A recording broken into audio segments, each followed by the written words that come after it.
Avengers doomsday के special look या कह लो कि सेकंड ट्रेलर को स्लो मोशन में कई बार देखने के बाद मैंने इस ट्रेलर के हर एक फ्रेम, लिटरली हर एक फ्रेम में छुपी छोटी और बड़ी हर तरह की डिटेल को ढूंढ निकाला है। और मैं 100% श्योर हूं कि इसमें से मैक्सिमम डिटेल्स तुमने कहीं और बिल्कुल भी नहीं सुनी होंगी। एंड बिलीव मी भाई, मुझे ऐसी डिटेल्स मिली है ना कि मुझे खुद भरोसा नहीं हो रहा है कि मार्वल ने हमें ट्रेलर में इतना कुछ दिखा भी दिया एंड हमारा उस पर ध्यान तक नहीं गया। एंड ये ऐसे ही कोई कॉमन डिटेल्स नहीं है, इसमें से कई सारी डिटेल्स ऐसी हैं जिनको स्लो मोशन में पकड़ पाना भी बहुत मुश्किल है। तो अब आराम से बैठ जाओ क्योंकि ये वीडियो बहुत ही ज्यादा इंटरेस्टिंग होने वाली है। एंड यस, वीडियो को अभी लाइक कर देना वरना बाद में भूल जाओगे। तो ट्रेलर की शुरुआत में हमें डॉक्टर डूम अपनी थ्रोन पे बैठा हुआ नजर आता है एंड केवल इस शॉट में ही इतनी सारी डिटेल्स है कि क्या ही बोलूं। तो सबसे पहले तो यहाँ पे उसके सामने 3 बड़े कंसेंट्रिक सर्कल्स होते हैं जिनमें से ग्रीन कलर की फ्लेम ग्लो हो रही होती है। लेकिन अगर तुम थोड़ा ध्यान से देखो तो यहाँ पे चारों तरफ तुम्हें कुछ सिंबल्स भी देखने को मिलेंगे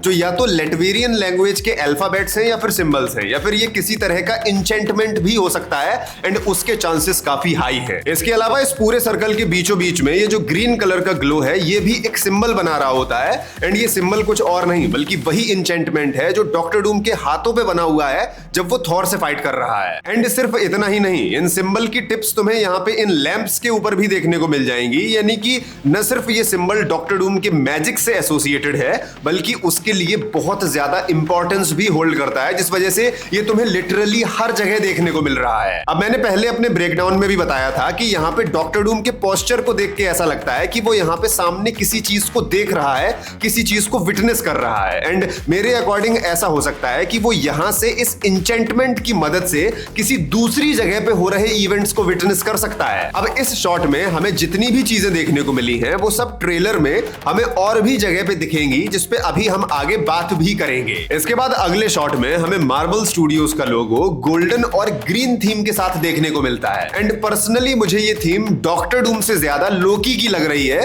क्योंकि लोकी की थ्रोन भी बिल्कुल इसी तरह की गोल्डन है एंड यहाँ पे पूरा मैटर मल्टीवर्स और लोकी की पावर्स का ही तो है। खैर अगले शॉट में हमें सूजन स्टॉर्म दिखती है जो बता रही होती है कि विक्टर वॉन डूम पहले बहुत काइंड और केयरिंग था लेकिन जब उससे सब कुछ छिन गया तब वो ऐसा हो गया, यानी कि बदल गया। अब यहाँ पे अगर हम ध्यान दें तो उसके पीछे यहाँ पे एक कैरेक्टर खड़ा हुआ है। अब खास बात ये है कि इस कैरेक्टर की कॉस्ट्यूम ब्लू है प्लस उसकी गर्दन वाला जो पार्ट है वो व्हाइट है एंड ऐसी कॉस्ट्यूम तो फैंटास्टिक फोर की है, यानी कि ये बंदा या तो रीड रिचर्ड्स है या फिर जॉनी स्टॉर्म है। इसके अलावा यहाँ पे एक और चीज ध्यान देना कि सूजन यहाँ पे इस डायरेक्शन में देख रही है, इसके अलावा उसके यहाँ पे लेफ्ट डायरेक्शन में एक लाइट सोर्स है। अब ये चीज तुम ध्यान रखना क्योंकि ये आगे हमें ब्रेकडाउन में काम आएगी। अब अगले शॉट में हमें मैग्नेटो दिखता है जो घायल है, इतना ज्यादा कि उसका हाथ टूट चुका है, यानी कि ये शॉट किसी तरह के बैटल के बाद का है। इसके अलावा अगर तुम यहाँ पे पीछे बैकग्राउंड और लाइटिंग को नोटिस करो तो ये बिल्कुल अगले शॉट के गैम्बिट वाले सीन से मैच करती है, यानी कि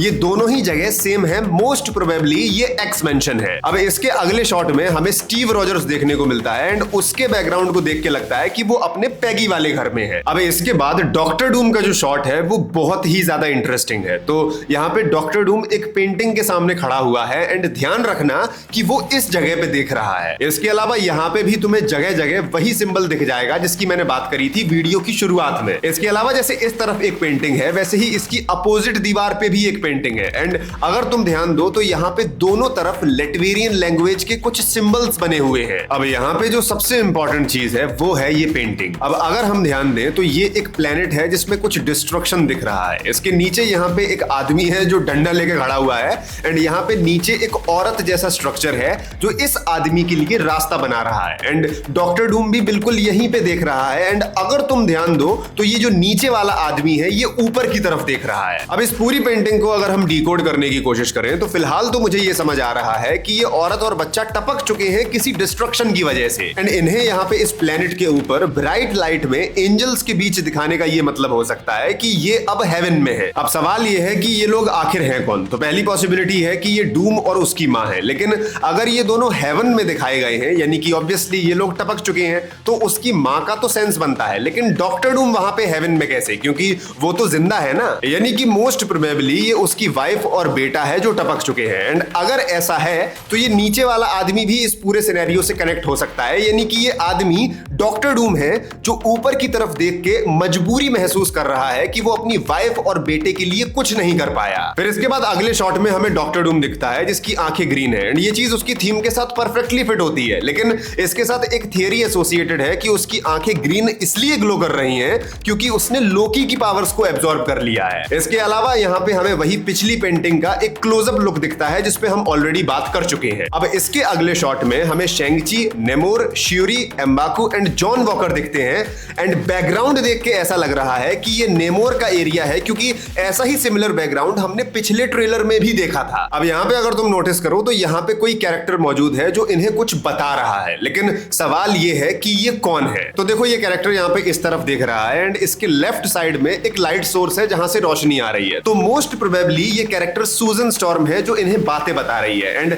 मैंने थोड़ी देर पहले ही तुम्हें एक्सप्लेन किया था कि सूजन स्टॉर्म जिस तरफ देख रही है उसके लेफ्ट साइड में एक लाइट सोर्स है एंड बिल्कुल वही चीज हमें यहाँ पे भी देखने को मिल रही है। इसके अलावा पिछले ट्रेलर में भी हमने देखा था कि सूजन स्टॉर्म इन लोगों के साथ में ही थी, तो हो सकता है कि ये सूजन स्टॉर्म है जो इन्हें डॉक्टर डूम के बारे में बता रही है। इसके अलावा यहाँ पे इस तरफ छुपा हुआ जॉनी स्टॉर्म भी खड़ा हो सकता है। अब ये लोग भी शायद सेम इसी जगह पे हैं जहां पे थॉर बैठा हुआ है एंड यहाँ पे विंटर सोल्जर भी खड़ा हुआ है। अब ट्रेलर में इन सीन्स को ऐसे सेट किया गया है कि हमें लगे कि ये सब लोग एक ही जगह पे एक ही टाइम पे है, लेकिन नाउ वी नो कि ये सब लोग अलग अलग जगह पे हैं एंड ये सब अलग अलग सीन्स हैं। अब इसके बाद जो अगला शॉट है वो बहुत ही ज्यादा इंटरेस्टिंग है। तो यहाँ पे डॉक्टर डूम खड़ा हुआ है एंड अगर तुम ध्यान दो तो इस डायरेक्शन से रोशनी आ रही है। अब थोड़ा और आगे देखें तो यहाँ पे कुछ पर्दे जैसा दिखता है एंड मुझे पहले लगा कि ये पर्दा ही है, लेकिन यहाँ पे थोड़ी और आगे देखें तो एक और पर्दा है। लेकिन मुझे डाउट हुआ कि ये अजीब से सिर्फ दो छोटी सी जगह पे पर्दा टुकड़ों में क्यों है। तब मैंने और ध्यान से देखा तो इन दोनों के बीच से लाइट पास हो रही है, यानी कि ये दोनों अलग अलग हैं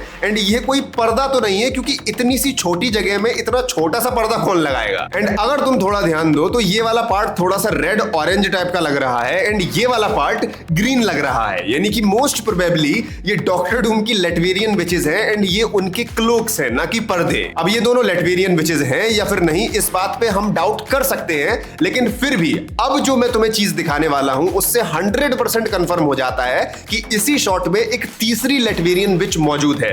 ये दोनों लेटवेरियन विच है या नहीं इस पे तुम डाउट कर सकते हो, लेकिन अगली वाली कैरेक्टर लेटवेरियन विच पक्का है, ये मैं प्रूव कर दूंगा। तो देखो यहाँ पे कोई कैरेक्टर खड़ा हुआ है जिसकी क्लोक डार्क कलर की है एंड गर्दन पे एक चमकदार प्लेट टाइप की कुछ है एंड हाथ वाला पोर्शन भी चमक रहा है एंड यहाँ पे चेस्ट वाला पोर्शन भी चमक रहा है एंड गले के ऊपर वाला पोर्शन भी थोड़ा सा शाइन कर रहा है एंड यहाँ पे नीचे ये पूरा स्ट्रक्चर थोड़ा सा नेकलेस जैसा लग रहा है। एंड खास बात ये है कि एग्जैक्ट यही सेम हुलिया लेटवेरियन विचेस का भी है with mask, gloves and necklace. And ये कैरेक्टर जो यहाँ पे खड़ी हुई है इस फ्रेम को अगर तुम थोड़ी सी सेटिंग्स एडजस्ट करके देखो, यानी कि ब्राइटनेस, कॉन्ट्रास्ट और क्लैरिटी वगैरह को एडजस्ट करके देखो तो ये चीज बिल्कुल क्लियरली विजिबल होती है कि इसकी बॉडी पे जो मेटल वाला पार्ट है, जिस जिस जगह पे मेटल है वो जगह शाइन कर रही है, बिल्कुल उसी पैटर्न में जिस तरीके से लेटवेरियन विचेस का कॉस्ट्यूम है। तुम खुद ही इस इमेज में देखो कि इसका जो फेस मास्क है वो मेटल का है, उसकी गर्दन पे भी मेटल है, उसके शोल्डर्स पे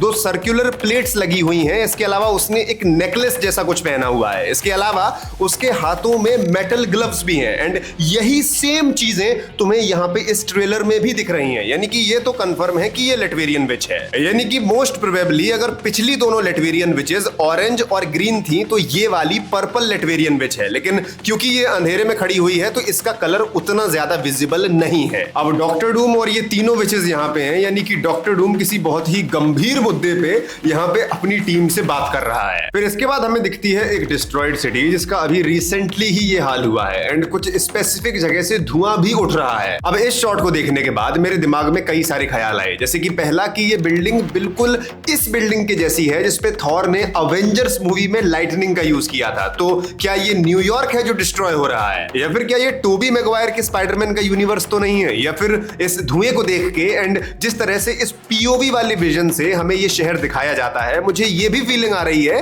कि कहीं ये एलायथ तो नहीं जो वॉइड में रहता है एंड उसे डूम ने कंट्रोल कर लिया हो। इसके अलावा एक और इंटरेस्टिंग पॉसिबिलिटी है जिसपे अभी हम आगे बात करेंगे एंड उसके होने के चांसेस काफी हाई है। खैर इसके बाद अगले शॉट में रीड डूम से पूछ रहा है कि क्या ये तुमने किया है एंड अगेन ये भी देख के ऐसा लगता है कि वो इस सिटी की ही बात कर रहा है, लेकिन शायद ऐसा है नहीं। खैर इसके बाद हमें डॉक्टर डूम का एक लुक देखने को मिलता है एंड फिर हमें एंटमैन और उसकी बेटी दिखती है जो फिलहाल के लिए उतनी उतनी इंपॉर्टेंट नहीं है। इसके अलावा हमें यहाँ पे फ्रैंकलिन और जॉनी स्टॉर्म भी दिखते हैं। अब यहाँ पे मैंने एक बड़ी अजीब सी चीज नोटिस की है जिसका कोई सेंस तो नहीं बन रहा है, बट फिर भी बता दे रहा हूँ कि इसके कपड़े आगे स्टीव रॉजर्स से रिलेटेड है। कैसे, अभी आगे बताता हूँ। खैर, अगले शॉट में हमें प्रोफेसर एक्स भी देखने को मिलते हैं। अब यहाँ पे उनके बगल में एक और गंजा सर देखने को मिलता है जो या तो कोई और कैरेक्टर हो सकता है या फिर उनका ही रिफ्लेक्शन हो सकता है मिरर के अंदर। खैर, इसके बाद हमें मैग्नेटो अपने हेलमेट को पहने हुए दिखता है जहां वो रो रहा है एंड उसके हेलमेट पे पानी भी बह रहा है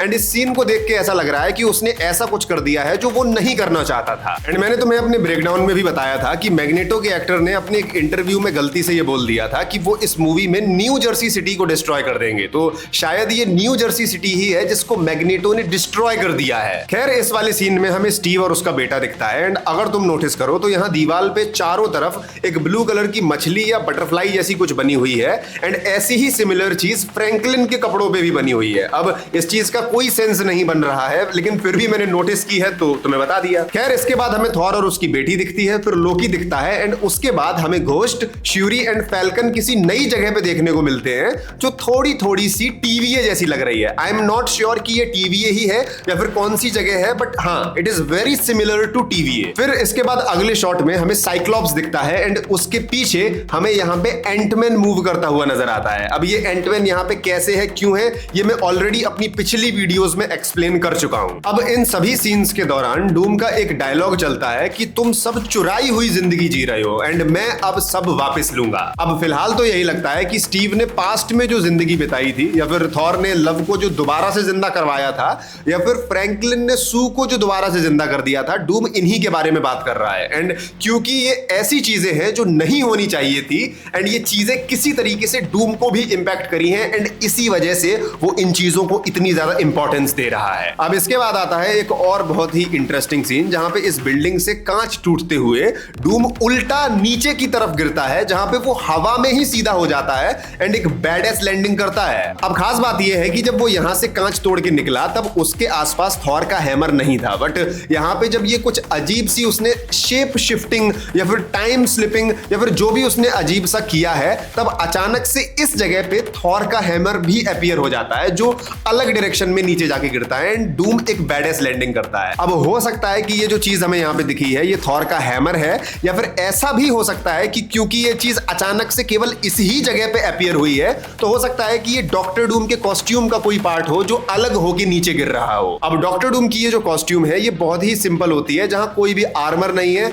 मास्क भी अलग है एंड केवल एक ही बैज लगा हुआ है। अब यहाँ पे डूम ने जो भी किया है वो पता नहीं क्यों बट मुझे लोकी की टाइम स्लिपिंग के जैसा कुछ लग रहा है एंड क्योंकि थियरीज ऐसी हैं कि वो लोकी की पावर्स को एब्जॉर्ब कर लेगा तो हो सकता है कि ये चीज वो टाइम स्लिपिंग ही हो। लेकिन हाँ, एक चीज तो क्लियर है, यहाँ पे मार्वल ने बहुत सारी चीजों को गायब किया है। अब इसके अगले शॉट में रीड डूम से चिल्ला के पूछ रहा है कि क्या ये तुमने किया है विक्टर, एंड यहाँ पे भी उसने आर्मर पहना हुआ है, यानी कि ये दोनों ही सीन्स अलग अलग टाइम के हैं, एक टाइम के तो नहीं है। खैर, अगले शॉट में थॉर यहाँ पे लैंड करता है, डूम की तरफ गुस्से से बढ़ता है एंड उसके ऊपर अटैक भी करता है। एंड ये सीन हम ऑलरेडी पिछले ट्रेलर में देख भी चुके हैं, लेकिन यहाँ पे थॉर का एक डायलॉग भी है जहां वो डूम से बोल रहा है कि तुम नर्क की भीख मांगोगे लेकिन मैं वो तुम्हें नसीब नहीं होने दूंगा। एंड इसके बाद हमें दिखता है ये शॉट जो बहुत सारी इंटरेस्टिंग डिटेल्स के साथ भरा हुआ है। तो यहाँ पे सबसे पहले तो डूम थॉर के स्टॉर्मब्रेकर को दूर फेंक देता है। इसके अलावा यहाँ पे एक्स मेंशन का फाउंटेन भी है, यहाँ पे सेंटिनल्स का सर है, यहाँ पे प्रोफेसर एक्स की चेयर भी टूटी हुई है। इसके अलावा